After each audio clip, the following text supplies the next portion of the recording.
Why did Michael Jordan start playing minor league baseball at the peak of his basketball ability? And did he really suck as a baseball player? Some MLB general managers called his baseball skills a disgrace, and Sports Illustrated openly pleaded for MJ to stop playing because he was embarrassing the sport. In the MLB, the batting average is around .250, but Jordan only played Double-A. That's 2 steps down from the majors, where he batted .202. That'd be like if Derek Jeter decided to stop baseball after he won the World Series, only to start playing basketball in the G League, averaging less than 10 points per game. However, MJ's baseball manager, Terry Francona, a 2-time World Series champion, said that Michael would have made it to the MLB if he had more time to practice. Some of Jordan's stats, like his steals and on-base percentage, support Francona's theory. And he wasn't the only one saying that Jordan could have been a legitimate MLB player. So, just how bad was Michael Jordan at baseball, actually? And is there any chance he could have actually made it to the big leagues?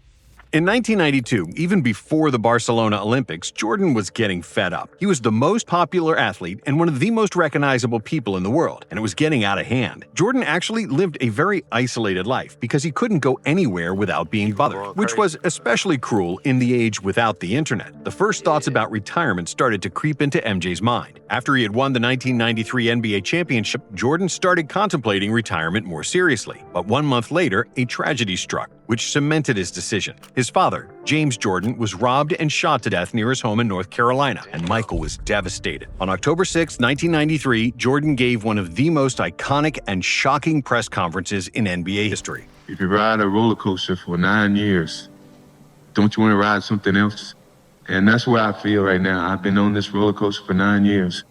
It's just time for me to ride something else. The world couldn't believe it. How could Jordan lose his passion for basketball when he was the embodiment of passion in the NBA? But the heavy burden of fame and his father's passing killed his joy for basketball. He'd already won everything and proven that he was the best, and that was it for Michael. Of course, there is the infamous conspiracy theory that Jordan was actually suspended by the NBA because of his gambling addiction. The NBA indeed had launched an investigation into Jordan's betting trips in the summer of 1993 after the Bulls' 3rd title. One of the key people in the investigation was Richard Askinas, who claimed that Jordan owed him more than $500,000 from golfing bets. Another key witness was a convicted drug dealer, Eddie Dow, who had checks from Jordan worth more than $100,000, which proved that MJ wasn't always careful with who he was hanging out with. When Jordan announced his retirement from basketball, the league suspended its investigation, announcing that nothing had been found to implicate that Michael was betting on basketball. Conspiracy theorists interpret these events as an agreement between Jordan, his manager David Falk, league commissioner David Stern, and Bulls owner Jerry Reinsdorf, according to which MJ would be absent from the NBA to preserve his and the league's image. In whatever version you want to believe, Michael was officially retired, and after several weeks, he approached Bulls owner Jerry Reinsdorf, who also owned the White Sox, that he wanted to start training to play baseball. So Reinsdorf made a call, and MJ started putting in work in the batting cage. After a few weeks, his workouts got more serious, and the word got out that Michael was considering a baseball career. MJ's agent, David Falk, received an offer from the Oakland A's, who promised Jordan a roster spot in the spring. But Michael didn't want to take any shortcuts, and he was loyal to Reinsdorf. And then, on February 7, 1994, the White Sox announced that they signed Jordan to a minor league contract 10 days before MJ's 31st birthday. It was his father's dream for Michael to start playing baseball, a game they both loved, and MJ was fine. Okay, this makes sense. This was his father's dream for Jordan to play baseball, and then his dad just passed, so I could see where all this is headed. He honoring his father, finally fulfilling his late father's dream. Jordan started working with the famous White Sox hitting coach Walt Hriniak, which was the equivalent of an elementary school student taking advanced calculus. Jordan hadn't played baseball in 15 years and didn't have the slightest understanding of major league hitting. He didn't even know the difference between a 2-seam fastball and a 4-seam fastball. Jordan started slowly in spring training games, which was to be expected because, as they say, the hardest thing to do in sports is hit a baseball. No amount of swings in the cages against a pitching machine or batting practice pitcher could have possibly prepared him for live major league caliber pitchers. However, it wasn't like Jordan made a complete fool of himself and couldn't at least hang with the pros. On April 7th, in a Windy City Classic exhibition game against the Cubs at Wrigley Field, Michael went 2 for 5, which was certainly the brightest moment up to the point. There's another hit. A drive down the third base line. Michael Jordan has tied up the ball game. But it was clear that he belonged in the minor leagues and that you just can't show up and become an MLB player. I don't think I've proven I can make the team. That's just being honest. But I'm not going to give up. I'm trying to squeeze 5 years into 8 weeks. It just hasn't happened the way I wanted it to," Jordan said of his spring training with the White Sox. So he was moved to the Birmingham Barons, who were the White Sox AA affiliate. AA is a step down from AAA, where there are a lot of players on the cusp of making the majors, or former MLB guys who are struggling and working their way back up. While most AAA players have major league talent, in the AA, it's more hit or miss. Most pitchers in the lower minors have either a good fastball or a good breaking ball, but not both, and their overall game is not refined. This league was the perfect starting spot for Jordan, who was an elite athlete, but in baseball terms, he was a novice, like a talented high school freshman trying to play in the NBA. However, Jordan had a few things going in his favor. As Terry Francona put it was his ability, aptitude, and work ethic. MJ would spend entire days in the clubhouse with the same maniacal workload that got him to the top of the NBA. Barry Johnson, former Birmingham Barons relief pitcher, said, "I prided myself on my work ethic and getting to the field and putting in work, and you could not beat him to the field. He was there taking extra batting practice before batting practice. We'd play our games, and he was the last one there, finishing up with Mike Barnett, our hitting coach. I'm sitting here thinking, from a dollars and cents standpoint, this guy does not need to work this hard." And apart from working like a maniac, Jordan liked hanging out in the clubhouse with his new teammates. Even though he was a 31-year-old multimillionaire among the young 20-year-olds making $850 a month, Jordan wanted to be one of the guys. He was humble in trying to learn the sport and never put himself above his teammates. On April 14th, wearing number 45, his old number from Laney High School, the 31-year-old rookie made his baseball debut, drawing a crowd of 10,000 people as well as 130 members of the media. And it was a disappointment. For the night, Jordan went 0 for 3 at the plate in a 10-3 loss to the Chattanooga Lookouts. MJ went hitless in his first 2 official games, but got 2 hits against Knoxville in his third.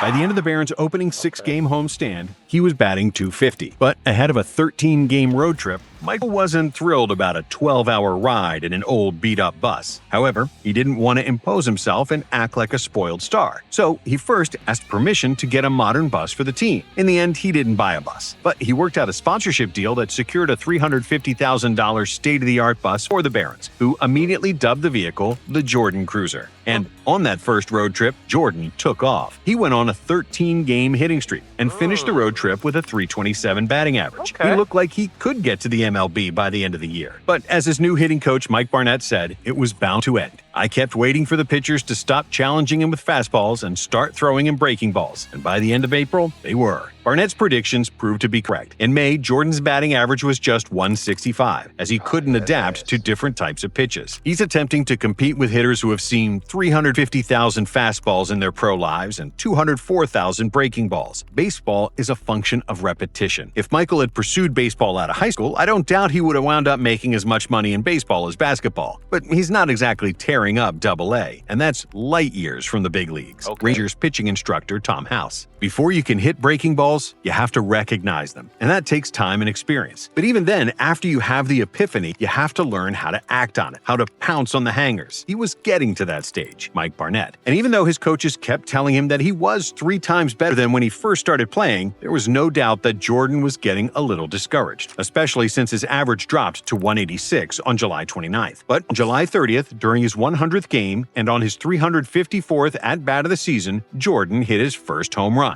The pitch, it's a line drive to deep left center field. It's going! Michael Jordan with his first professional home run.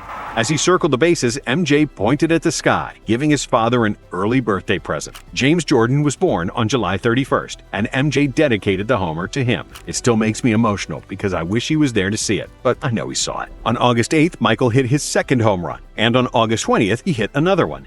Call up in the 7th. It's a fly ball. That's deep left field. That's back in. Caught. He closed out the season with 1 3-hit game and a pair of 2-hit games, and his .276 batting average in August raised his season average to .202. Yes, he only hit 3 home runs, but nobody really hit homers for the Barons that year. They only hit 40 as a team. dead last in the league. Jordan did, however, strike out 114 times in 497 plate appearances, or 23% of at-bats, while the league average in the Southern League that year was 16.4%, significantly below Jordan's rate. After the season, MJ played in the Arizona Fall League, a development league for the top prospects in each organization, where he had a .252 batting average, showing signs of clear improvement. He improved his reaction, I didn't know he played for all these baseball teams. first step quickness, and his ability to make decisions while on base. He was also making more contact than he used to, albeit still lacking power. Get out of here. Shallow right center, and the catch is made. However, to show how impressive his progress was in year one, Mike Trout hit .245 in the AFL in 2011, which was his third pro season. In a vacuum, Jordan's numbers didn't look flattering, but when you count his lack of experience, he was actually far better than you would expect. Jordan showed a knack for driving in runs, a good understanding of the strike zone, stealing bases, and defense in the outfield. But MJ still needed more experience. He needed at-bats to see more types of pitches. And while his 23% strikeout rate doesn't look that bad by modern standards, bear in mind that he wasn't hitting the ball with power, as he was just trying to survive and make any sort of contact with the bat. And the biggest reason for this was his body. The physical demands of baseball and basketball are so different that it's extremely difficult to play both at a high level. In basketball, long arms and legs are valued tools to help you block shots, clog passing lanes on defense, and shoot over opponents on offense. But when it comes to baseball, long limbs are really only beneficial for pitchers who use that extra length to increase momentum and throw harder. That's why the vast majority of baseball-basketball crossovers are pitchers. Jordan's Chicago Bulls teammate Scott Burrell was once a first-round pick for the Seattle Mariners. Milwaukee Bucks' Pat Connaughton was a highly regarded pitcher at Notre Dame before he chose to play basketball full-time. Hall of Fame pitchers like Robin Roberts, Sandy Koufax, and Bob Gibson all played high-level college or pro basketball, while basketball Hall of Famer Dave DeBusschere played for the White Sox for parts of 2 seasons. For a position player, having long limbs carries a few benefits. Great hitters tend to be compact, generating bat speed and power with relatively short swings. A great example of this is Danny Ainge, who played 3 seasons of pro baseball before getting selected by the Celtics in the '81 NBA draft. In fact, in all of MLB history, only 3 position players listed at 6'6" or taller have hit 300 in a season. And when you take a look at Jordan's swing, it's clear that his weight transfer was uncoordinated, and that his swing was putting him off balance, which prevented him from hitting with power. But all those problems were technique-based, which was normal for someone who hadn't played baseball in 15 years. Despite a tumultuous first season, Jordan, being Jordan, vowed to take the offseason super seriously and continue his baseball career. He truly fell in love with the sport and was determined to make the major league. But unfortunately for all baseball fans, and thankfully for all basketball fans, Jordan's time with the bat would soon come to an end, and it had nothing to do with him.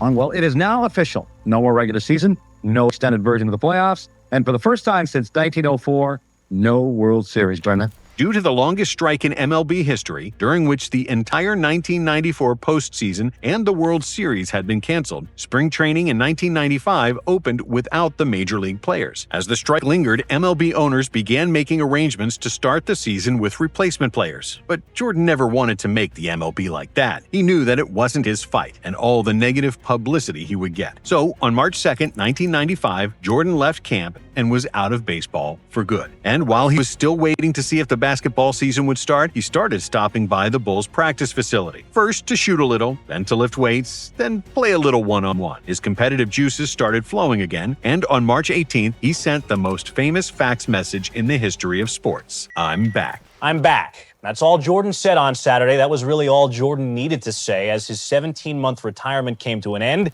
If there hadn't been a strike, I believe he would have stayed in baseball and would have reached the MLB, said Reinsdorf. Barons manager Terry Francona and his hitting coach Mike Barnett would agree. I found out a couple of things about Michael. Number one, if you tell him no, he'll find a way to make it yes. And if you give him 3 years, 1,500 at-bats, he could find his way to the big leagues. I'm pretty sure about that, Francona. Between 1990 and 2020, there were roughly 8,000 players in the White Sox organization. Among all those yearly stat lines, which include combined minor league stats for players at multiple levels, Jordan Jordan is one of only 9 players to get 51 RBIs, 51 walks, and 30 stolen bases. 5 of those 9 players reached the big leagues. By the time he quit baseball in 1995, Jordan was 32 years old. If there wasn't a strike and he continued playing due to his work ethic and winning mentality, he probably could have made the MLB. But even this short trip to the world of baseball did Jordan a world of good. He fulfilled his father's dream, found peace, and rediscovered his love for basketball. Yeah. And then we all know what happened next.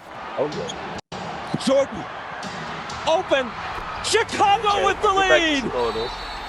Thanks for watching. And if you like this one, check out the next video and keep watching nonstop.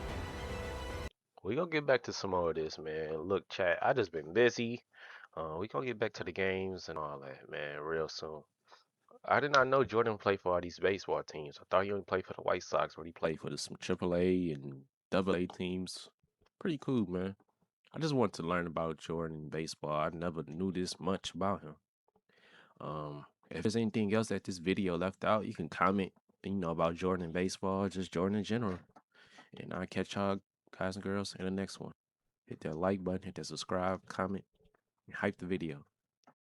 Peace.